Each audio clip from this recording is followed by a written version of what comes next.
বানাবেন? বাংলাদেশে তো গরম, একেবারে ঝাক্কাস বেচা কিনা হবি, সাপ্লাই দিয়া কুল পাইবেন না। যাই হোক, আজকের আলোচনাতে আসি। বিএনপির সমর্থকেরা এতই ডরে আছে যে তারা একটা নতুন ন্যারেটিভ বানাইছে, কানে আসিচ্ছে মাঝে মাঝে বিভিন্ন জায়গা থেকে, সেটা আবার সরাইতেছেও। এটা হইতেছে যে ইসলামপন্থী দল ক্ষমতায় আসলে পশ্চিমারা সেই সরকারকে মানবে না, তারা বাংলাদেশকে শান্তিতে থাকতে দেবে না, বাংলাদেশকে আফগানিস্তান বানিয়ে দিবে, যুদ্ধ লাগাবে, ধ্বংস করে দেবে। এই তত্ত্ব নতুন না। বিএনপির বাটপার শাখার প্রেসিডেন্ট আছে না, বাটপার তারেক, এই তত্ত্ব দিয়েছিল ডাকসু নির্বাচনের আগে, শুনের আগে। ক্যারিশমা করে মেকানিজম করে শিবির জিতলো। আমি বলতেছি যে শিবির জিতলে ঢাকা বিশ্ববিদ্যালয়ের কোনো ছাত্র সংগঠন এটাকে মানবে না, কেউ মানবে না। এই নির্বাচন বাতিল হয়ে যাবে, কারণ এটা গ্রহণযোগ্য না। এটা বাংলাদেশের সাথে সাংঘর্ষিক, ডাকসুর সাথে সাংঘর্ষিক। নির্বাচন দাঁড়াতে পারে সব কইরা, কিন্তু জিতলে কেউ মানবে না। কোন ছাত্র দল জিতলে মানবে, সবাই মানবে। বিনিয়ামিন জিতলে সবাই মেনে নেবে, বাকির জিতলে মানবে, কারণ এরা হলো বাংলাদেশের পক্ষের শক্তি। কত বড় এদের হিম্মত, এরা বলে যে পাকিস্তানি সাদিক কায়েমকে ভোট দাও। তো এগুলো আমাদের স্মরণ রাখতে হবে। আমাদের অস্তিত্ব, আমাদের জন্ম, আমাদের স্বাধীনতা, এসব বিষয়ে খেয়াল রাখতে হবে। শুনেছেন? এখন অনেকে কইবেন যে আপনি বাটপারকে কেন দেখাইতেছেন আপনার ভিডিওতে? ওই বাটপার তো পরিচিতি পাওয়া যাইতেছে। ও বাটপার যদি বিএনপির ন্যারেটিভ মাস্টার হয়, তাহলে আই কি টান এই বাটপার বিএনপির ন্যারেটিভ তৈরি করে, আর বিএনপির বাকি সবাই সেটা তো বাকির মতো আওড়ায়। আগে মনে করতাম যে বিএনপি যা কইতে পারে না সেগুলাই বাটপার তারেককে দিয়া কয়, পরে দেখলাম যে আরে না, বাটপারই আসলে ন্যারেটিভ তৈরি করে বিএনপির। এই বাটপার হইতেছে সবচেয়ে বড় বুদ্ধিজীবী বিএনপির। উই আগে ন্যারেটিভ তৈরি করে বিএনপি, তারপরে বিএনপির অন্যগুলা জামাই কোটের বুদ্ধিজীবী সহ সবাই সেটা ফলো করে। কি দুরবস্থা বিএনপির। তো এই ডটটা যে ছড়াইতেছে বিএনপি, এই ডরটা আসলে কেমন? আসলে এটা সত্যিকারের ডর, আমাদের ডরানো উচিত। আসেন সেটা বুঝে দেখি। এই ডটটা কোনো বিশ্লেষণ না, এই ডটটা একটা শাসনের ভাষা। আজকে আমি এই ডটটারে, এই ডরের যে ন্যারেটিভ, এটারে ভেঙে চুরমার করে জয় বাংলা করে দেব। রাষ্ট্র ধর্মে চলে না, রাষ্ট্র চলে স্বার্থে। আসেন আমরা একটা গভীরে যে বিষয়টা বুঝে দেখি। কারণ এই যে ডর, এই ডরটা অমূলক, এবং এইটা একটা অবাস্তব ডর বিএনপি ফেরি করিচ্ছে। আসেন আল্লাহর নামে শুরু করি। ইন্টারন্যাশনাল পলিটিক্স বুঝতে হইলে প্রথমে যে থিওরিটা জানতে হবে, তার নাম হইতেছে রিয়ালিজম। বাংলাতেও রিয়ালিজমই কইতে পারেন। এই চিন্তাধারা সবচেয়ে বড় তালে বড় ছিলেন হ্যান্স মর্গেনথাল। উনি কোন পলিটিশিয়ান ছিলেন না, কলে উনি একজন স্কলার ছিলেন, বুদ্ধিজীবী ছিলেন। দ্বিতীয় বিশ্বযুদ্ধের পরে পুরো বিশ্ব রাজনীতিকে বোঝার ভাষা উনি তৈরি করে দেন। মর্গেনথাল খুব সোজা একটা কথা কইছিলেন, রাষ্ট্রের কোনো ধর্ম নাই, রাষ্ট্রের কোনো আবেগ নাই, রাষ্ট্রের আছে শুধু নিজের স্বার্থ, রাষ্ট্র স্বার্থ। এইটারে বলা হয় ন্যাশনাল ইন্টারেস্ট। এটা মানে কি? এটা মানে হইলো একটা রাষ্ট্র ইসলামী হোক, সেকুলার হোক, সমাজতান্ত্রিক হোক, সে আগে দেখে তিনটা মাত্র জিনিস, মাত্র তিনটা, বেশি না, মাত্র তিনটা। কলে কি কি দেখে? এক, নিজের ক্ষমতা; দুই, নিজের নিরাপত্তা; তিন, নিজের টিকে থাকা। এই কথাটাকে আরো একদম গভীরে নিয়ে যান আরেকজন স্কলার, নাম হইতেছে কেনেথ ওয়ালস। ওয়ালস ছিলেন আর একটা মতবাদের প্রতিষ্ঠাতা, স্ট্রাকচারাল রিয়ালিজম বা নিও রিয়ালিজম। মেলা জটিল কথা কইতেছে, আরে না, এইগুলা না জানলে তো দূর পাঠাবি সবাই, জানা রাখা ভালো। আমি তো মিথ্যে না কই, উৎসাহ আর আগ্রহ জাগানোর জন্য, আর এটা বুঝানোর জন্য যে আমরা যা কই তা বেনে বেনে কই না। এইগুলা কথার পিছনে মেলা বড় মাথাওয়ালা তালে বড় আছে। শুনতে কঠিন লাগলেও কথাটা খুবই সহজ। স্ট্রাকচারাল রিয়ালিজমের বাংলা হইতেছে কাঠামোগত বাস্তববাদ, আর নিও রিয়ালিজমের বাংলা হইতেছে নব্য বাস্তববাদ। এর মানে হইলো একটা রাষ্ট্র যা চায় তা সবসময় করতে পারে না। রাষ্ট্র আমাদের মতো না, আমি যা চাইলেই করতে পারলাম, রাষ্ট্র সেটা করতে পারে না।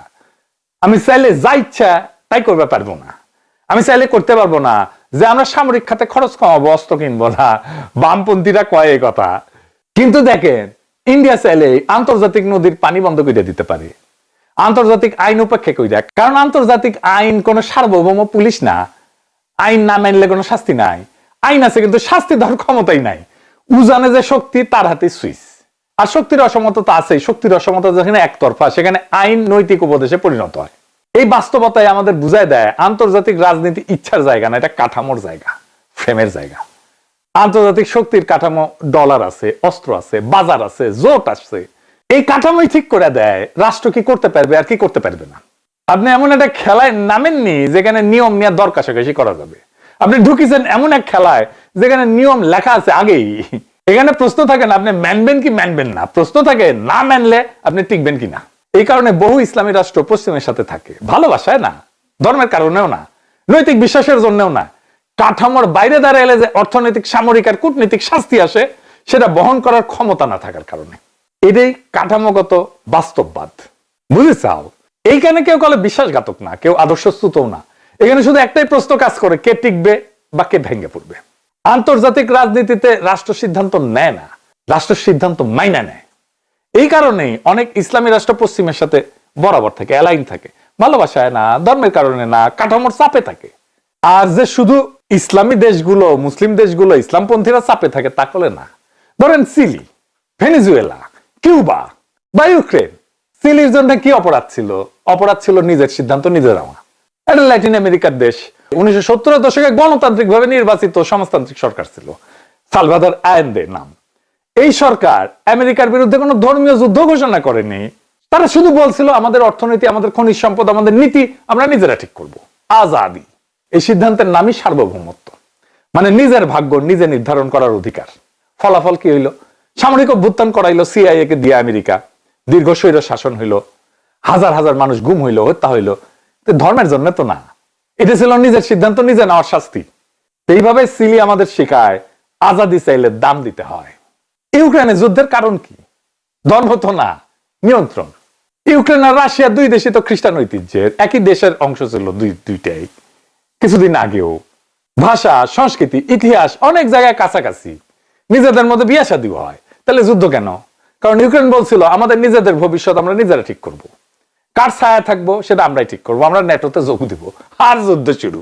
এই যে নিজের সিদ্ধান্ত নিজে নিতে চাওয়া, এটাই আজাদি। রাশিয়া এই সিদ্ধান্ত মানে নাই, কারণ জিও পলিটিক্সের সমস্যা তো ধর্ম না, আসলে সমস্যা হলো নিয়ন্ত্রণ হারানো। এই ইউক্রেনের উদাহরণটা খুব গুরুত্বপূর্ণ, কারণ এটাই প্রমাণ করে যে যুদ্ধ হয় ক্ষমতার জন্য, ধর্ম তার অজুহাত মাত্র। আচ্ছা এবারে আসেন, কে শত্রু কে বন্ধু রাষ্ট্রের, এটা কে ঠিক করে? এটা একটু বুঝে দেখি। এই প্রশ্নটার একাডেমিক উত্তর দিচ্ছেন স্টিফেন ওয়াল্ট, আন্তর্জাতিক সম্পর্কের একজন খুবই গুরুত্বপূর্ণ স্কলার। কিন্তু উনি বলেন যে রাষ্ট্র শত্রু বানায় থ্রেট পারসেপশন দিয়া। থ্রেট পারসেপশন মানে কি? মানে আপনি কি বিশ্বাস করেন সেটা না করলে আপনি কি করছেন সেটাই আসল। এই কারণে ইরান শত্রু কিন্তু সৌদি আরব বন্ধু, দুটাই মুসলিম রাষ্ট্র। কিউবা শত্রু কিন্তু ভিয়েতনাম বন্ধু, দুটাই সমাজতান্ত্রিক রাষ্ট্র। ধর্ম না, আদর্শ না, আচরণই আসলে বিচার্য। তাইলে আমরা কি এই সিস্টেমের মধ্যে জিও পলিটিক্সের বাস্তবতা মাইনে নিব? আমরা আমাদের আজাদি, আমরা আমাদের নিজের সিদ্ধান্ত নিজে নিতে পারবো না? এখন এই আসল প্রশ্নটা আসে, এই সিস্টেম যেটা আমি এতক্ষণ ব্যাখ্যা করলাম, ডলার, অস্ত্র, বাজার, জোট, এই শক্তির কাঠামো, এইটা কি ভাগ্যের মতো মাইনে নিতে হবে? উত্তরটা হইল না।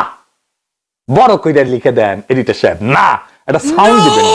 কিন্তু এই না কোন হিরোইক সিনেমার ডায়লগ না।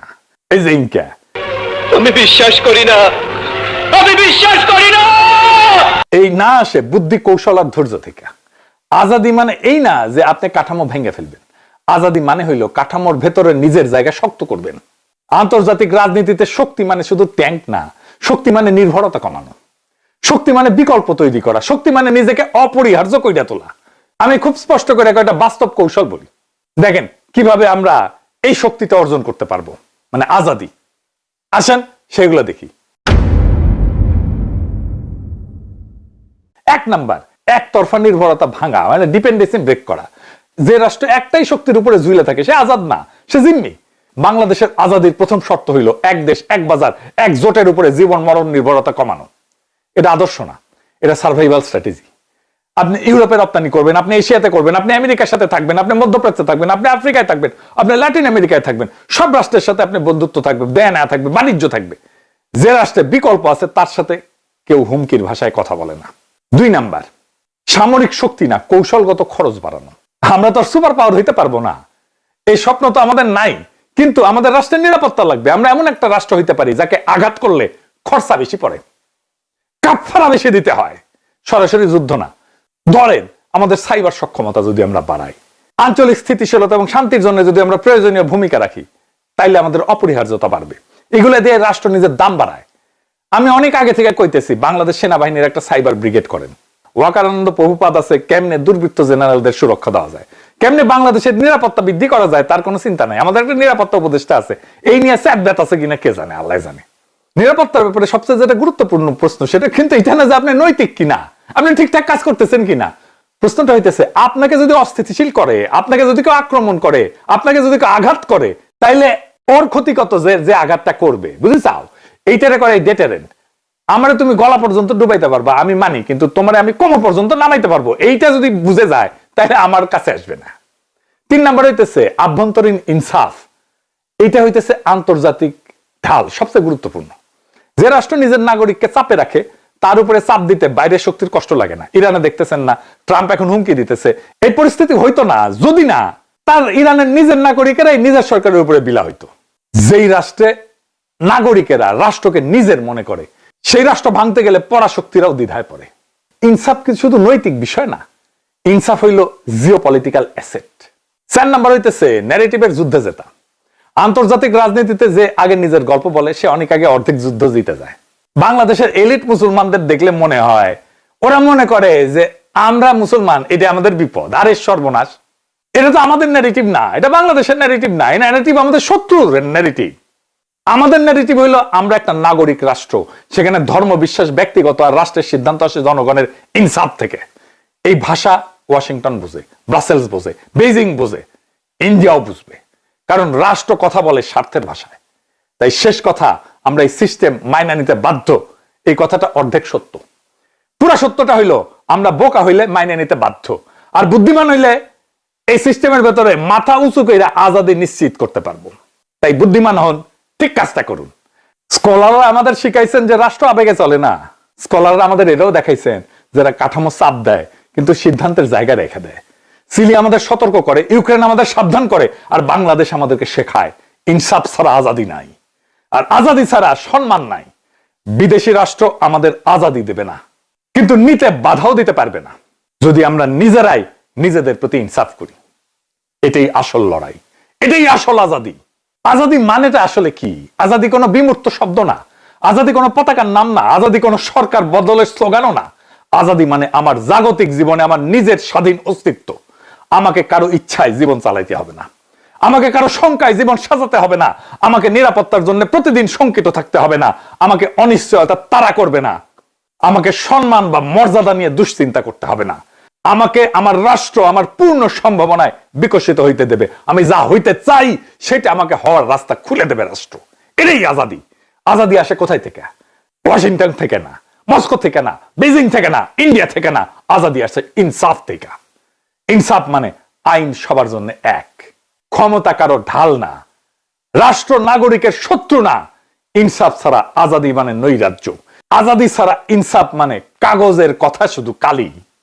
আমরা ইনসাফ চাই কারণ আমরা আজাদি চাই, আর ইনসাফ থেকেই আসে আজাদি।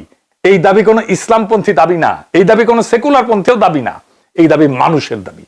এভাবেই হাদি, আবু সাইদ, মুগ্ধরা 2024-এর জুলাইয়ের বর্ষা